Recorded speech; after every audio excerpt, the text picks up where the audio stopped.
Magandang oras mga kart lover. Ito ang hindi pinag-usapan sa social media. Kung sino ang mga nagtuturo kay Kibuloy o itong tinatawag natin na mga tipster. Natanggap na nila ang 14 million pesos. Wow! Merong naging milyonaryo.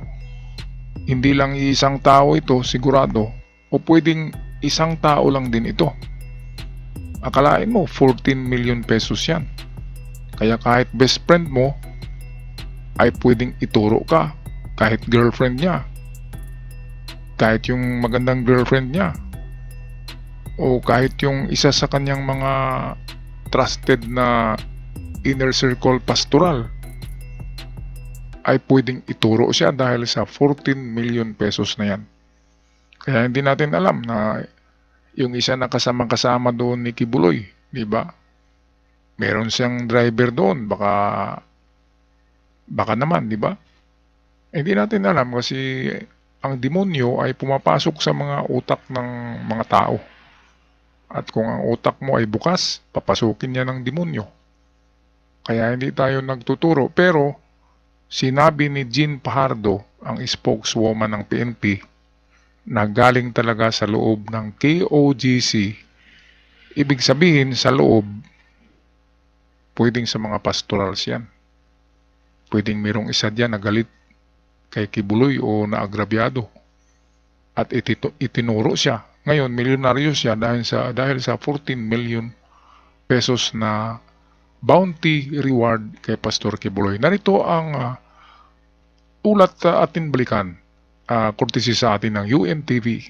The informants whose tips led to the arrest of Pastor Apollo Kibuloy and 4 other suspects will receive a reward of 14 million pesos, according to the Philippine National Police. PNP spokesperson Colonel Jean Fajardo says the 10 million peso reward for the arrest of Kibuloy and the 1 million peso bounty for each of his subordinates will be given to informants.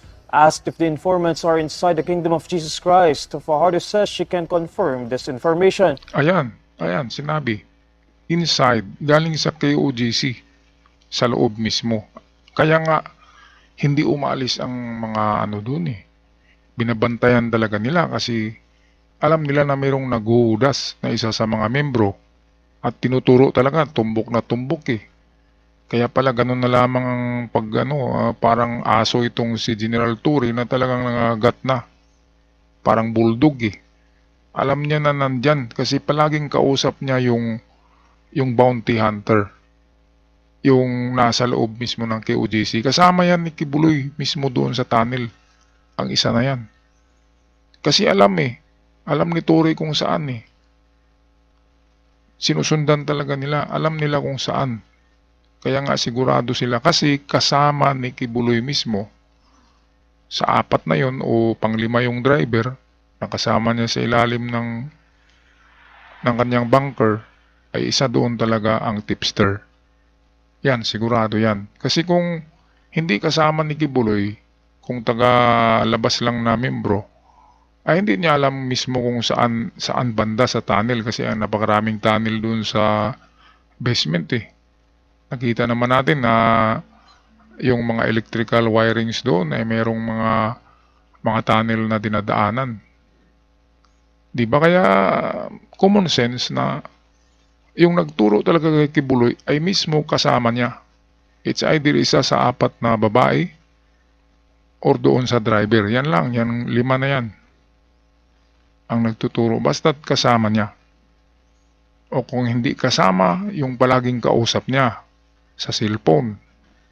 Kasi alam kung saan banda sa compound. Kaya meron talagang hudas. Kahit nga sa Biblia ay merong hudas. So, kung maghanap ka ng hudas, ay huwag ka nang lumayo pa, sabi ng lula ko. Kapag hinahanap mo ang kalaban mo, huwag kang lumayo, katabi mo lang. Ayan, tamang-tama talaga naalala ko yung sabi ng lula ko.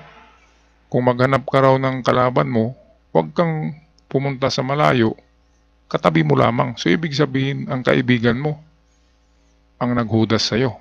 Balik tayo sa recap ng balitang ito. Fajardo does not provide any further details about the informants, including their identity or whereabouts.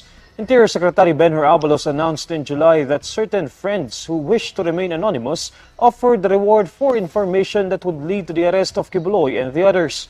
Abalos also said that the 1 million peso bounty led to the arrest of Pauline Canada, who was the first of Kibuloy's subordinates to be arrested on July 11. Kibuloy, Jacqueline Roy, Ingrid Canada, Crescente Canada, and Sylvia Semañez were arrested inside the KJC compound on Sunday, September 8. The televangelist and his 4 subordinates remain under the custody of police and have been detained at the PNP Custodial Center in Camp Kramis since Sunday. Kibuloy and his subordinates are facing charges of child abuse and human trafficking. Well, maraming info kung saan-saan. But again, mukhang we are on the right track here. Okay? We are on the right track. Hindi ko na muna sasabihin kung saan. Okay? Maraming Basta we are on the right salamat, sir. track. Ayan, yung sinabi ni Abalos na right track. Kasi alam nila na kasama talaga ni Kibuloy ang informant or tipster. Katabi ni Kibuloy or kausap niya sa cellphone. Kaya siguro sila Abalos dyan. Kaya nga nakakordon eh. Kaya nga 2,000 police ang nakapalibot sa compound. Kasi sinabi ni Kibuloy noon na hindi siya magpapahuli ng buhay eh. Makipagbarilan sila eh. Kaya preparado ang PNP sa mga ganong incident na mayroong barilan, kaya napakaraming PNP ang dinala nila para walang makakalusot, walang makakalabas. Kaya sukul na sukul talaga si Kibuloy. Sana nung pag-construct ni Kibuloy nitong compound, ay gumawa siya ng tunnel na katulad ng sa Hamas, na aabot doon sa dagat, sa baybayin, para doon sila lulusot, susunduin sila ng pump boat. Ang pera ay sinasayang niya eh. Ang pera, binibili niya ng bahay ng mga babae niya. Binibili niya ng mga mamahaling sasakyan ng mga babae niya. Ewan ko kung nasaan ang karamihan ng pera. Ang sabi ng iba ay mayroong treasure vault daw dyan. Below the church. Mayroong treasure vault dyan. Kaya nga lumabas na lang si Kibuloy kasi baka ma-detect eh. Kasi gumagamit ng mga pulis ng gold detector, ng proton elic. Kaya natakot si Kibuloy na sabi ng mga chismosa, mga marites na natakot si Kibuloy na matamaan yung bunker ng gold scanner. Kaya lumabas na lang siya kasi nagugutom na rin sila doon, wala nang paligo. Diba? 2 weeks na eh. Stress na kaya gusto na nilang maligo, matulog ng maimbing. At isa pa ay mayroong ultimatum ang mga pulis eh. Pausukan daw yung tunnel. Tsaka lalagyan ng tubig pag hindi sila lalabas. Kaya lalabas na lang sila kaysa mamatay sila doon sa loob. Isa bilangguan. Okay lang eh. Kakain ka ng 3 beses isang araw. Makapag-exercise ka. Makapag-usap ka ng mga preso. At buhay ka pa kaysa mamatay ka, di ba? Okay na yun. Okay na yun. Importante humihinga pa rin tayo. Okay, so ito. Balikan natin itong mga balitang ito noon. Ang malapit na nilang mahuli si Kibuloy. May tinututukan ng impormasyon ang Philippine National Police sa posibleng kinaroroonan ni Kingdom of Jesus Christ leader Apollo Kibuloy at 4 na co-accused nito. Ayon kay Interior and Local Government Secretary Benhur Abalos, marami na ang nagpapadala ng mga impormasyon sa PNP matapos na ilabas ang reward money para sa paghahanap sa mga akusado. 10 milyong piso ang alok na reward sa makapagbibigay ng impormasyon para maaresto si Kibuloy, habang tig-1 milyong piso naman sa mga co-accused nito. Yes, yung mga ganong bagay. Yung mga sightings, kung saan siya ngayon, makakasama niya. Yes. May natanggap na rin umano silang impormasyon mula sa mga nagpapakilalang miyembro ng religious group na pinamumunuan nito. Kailangan lang aniya itong i-verify para makasigurado kung nagsasabi sila ng totoo. Ayan o. Klarong-klaro. Kasama sa religious group yung nagtuturo, tipster. Pero ang totoo niyan ay mayroong panggulo. Mayroong tumatawag na iba na loyal kay Kibuloy at ginugulo lang. Ang sabi ay naroon daw sa ibang lugar. Nandoon daw sa may malayong malayo sa kinaroroonan ang tinuturo. Pero itong bibigyan nila ngayon ng 14 million pesos reward ay trusted talaga. Kaya sabi ni Abalos na siguradong sigurado na ito. Pati si Tory sabi ay nandito lang talaga. Kasi yung informant namin ay trusted. At napansin nyo nung nasa loob ng basement si General Torre ay palaging may kausap sa telepono. Yun yung tipster. Kasi ang tipster niya ay it's either kapamilya or kapatid ng isa sa 4 na kasama ni Kibuloy. Kaya palaging nilang alam na kung saan na tunnel, saan banda. Kasi pag, di ba, yung halimbawa, isa sa doon, yung Ingrid Canada, kapag tatawag sa nanay niya, di ba? And then pag hindi nakikinig si Kibuloy, sabihin na, nandito lang kami sa tunnel, ganyan, sa kaliwa, sa bandang kaliwa, sa may altar, sa baba, ganyan. Sa may school, sa gym, yan. Di ba kaya tumbok na tumbok talaga sila ng mga pulis, kaya lumabas na lang sila. Kasi sa huling tinakbuhan nila ay na-trap na sila doon. Kasi ang ibang chamber ay napasok na rin. Napasok na yung ibang chamber ng tunnel doon. Kaya wala na silang tatakbuhan. Sukol na eh. Sukol na. Kaya nag-decide na lang talaga sila dahil stress na. Wala nang paligo, walang eksaktong tulog, walang eksaktong hangin, walang aircon. Yun. Ang pinagtaka ko kasi, akala ko na gumawa ito ng tunnel na napakahabang tunnel na aabot doon sa Dalampasigan. Para sa ganyang mga sitwasyon ay makapag-eskapo siya. Pero wala eh. Ang iisip kasi gabi-gabi babae. Isang gabi, 2 babae daw ang inaano eh. Dapat yung tunnel ang inasikaso niya, yung labasan niya, yung tunnel niya ay walang exit eh. Diyan lang mismo sa baba ng kanyang mga buildings. Kaya hindi pwede makulong ka doon. Kailangan mayroong exit katulad ng sa Hamas. Diba? So kung makawala itong si Kibuloy, ito narinig nyo, pagawa na kayo ng magandang tunnel na mahaba-haba para makapag-eskapo kayo, hindi kayo masukol.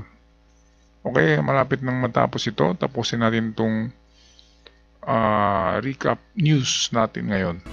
Hindi malayong mangyayari yun. Hindi malayo. No? Meron, pero you have to filter eh. Kasi magmula nung nag-ano tayo, yung nangyari, itong ang kay Ginang Canada, nangyari ito dahil nga because of this mga information na nagsabi. Ayan. Kinumpirma rin ni Secretary Abalos na mayroong ilang pribadong individual na nais na magbigay ng dagdag na pabuya sa sino mang makapagtuturo sa kinaroroonan ng grupo ni Kibuloy. Ayan, kaya nga nahuli kasi merong bounty. Ngayon, punta naman tayo kay Harry Roque, kay Harimau. Ganon din sana. Kung gusto niyong mahuli niyo si Harimau, kasi nandun sa Mindanao nagtago sa palda ng kanyang amo. Doon talaga yun. Kasi kahit si Alice Goo, doon din yung nagtago eh. Doon sa Mindanao, alam nyo na kung saan. Saan yung kanyang amo. Nandoon yun. Si Harry Roque. Pero kapag meron kayong bounty, kahit siguro 2 milyon, ayan, ituturo na yan ng driver o katulong diyan sa pinagtaguan ni Harimau, Harry Roque. Sobrang daldal kasi. Yung gagawa ng YouTube channel para magdaldal ng daldal lang at maninira, may karma talaga yan. Kaya yan na yung karma ngayon sa kanya kasi sobrang paninira. Ang sinisiraan ay Chief of Staff pinakamakapangyarihan na tao na binuto ng sambayan ng Pilipinas. Dapat kasi hindi mo inaano yan. Kasi yan Nag-control yan ng lahat eh. Chief of Staff yan. Huwag mong kalabanin ang batas. Yan ang tama. Kasi kung batas ang kalabanin, wala talagang kapanalo-panalo. Lalo na ang kanyang amo ay hindi na presidente. Kaya yan talaga ang mangyayari. Dapat malaman natin, sizing up the opponent. Yung tinitingnan mo kung kaya mo. Diba? Kasi minamaliit nila si PBBM eh. Kasi maliit na tao. Akala nila ay maliit ang utak. Yung utak niyan ay genius yan eh. Galing yan ng Oxford University. Sa labas. Hindi yan basta-basta na tao. Anak yan ng presidente noon. Mayaman. Maraming koneksyon. Tahimik nga lang ang ating PBBM. Parang malalim na dagat, tubig. Kapag tahimik na dagat, yan ay malalim. Kapag maingay na dagat, yan ay mababaw. Okay, so hanggang dito na lamang ako mga ka-art lover, mga kababayan. Ako'y magpaalam na at sa mga bago pa lamang sa channel, huwag kalimutan mag-subscribe, mag-like at mag-share sa ating video. Hanggang sa muli, God bless us all.